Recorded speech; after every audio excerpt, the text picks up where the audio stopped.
శ్రీ పైళ్ళమ్మ తల్లి అమ్మవారి ఆలయాన్ని అభివృద్ధి చేసి ఆలయ కమిటీ సభ్యులు అభినందనీయులని కాకినాడ సిటీ ఎమ్మెల్యే వనమాడి వెంకటేశ్వరరావు పేర్కొన్నారు. కాకినాడ అచితాపురం రైల్వే గేట్ వద్ద గల శ్రీ పైళ్ళమ్మ అమ్మవారి జాతర మహోత్సవాలు ఘనంగా నిర్వహించారు. జాతర మహోత్సవాలు ముగింపును పురస్కరించుకొని ఆలయం వద్ద భారీ ఎత్తున అన్నప్రసాద వితరణ చేశారు.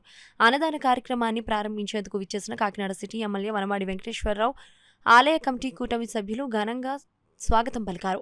ఆలయంలో ఎమ్మెల్యే కొండబాబు అమ్మవారిని దర్శించుకుని పూజలు చేశారు.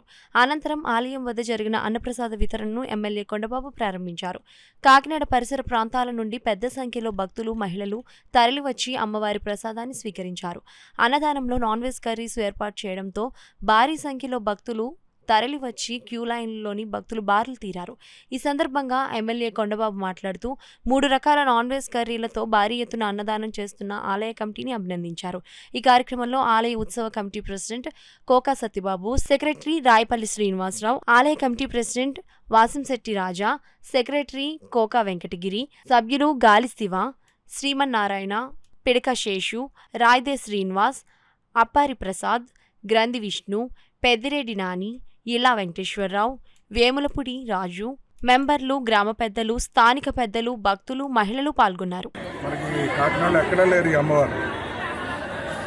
పైళ్ళమ్మ అమ్మవారు జాతరలు జరిగినాయి. ఇక్కడ చాలా బాగా జరిగినాయి. పెద్ద ఎత్తున ఆర్గనైజ్ చేశారు. ఇక్కడ కమిటీ వారందరూ కూడా చాలా బాగా ఆర్గనైజ్ చేశారు. ఆ జాతరల టైంలో నేను కూడా దర్శనానికి వచ్చాను. పెద్ద ఎత్తున జనాలు వచ్చారండి. ఈ అమ్మవారు అంటే పెద్ద నమ్మకం.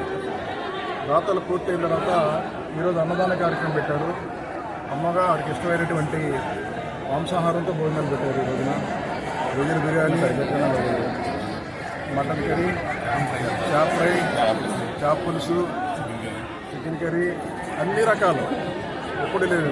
పెద్ద ఎత్తున ప్రసాదం తీసుకోవడానికి ప్రజలు కూడా చాలా పెద్ద ఎత్తున వచ్చారండి. నాకైతే ఈ టైం చూస్తే సాయంత్రం 4-5 అయిపోద్ది అంటున్నాను.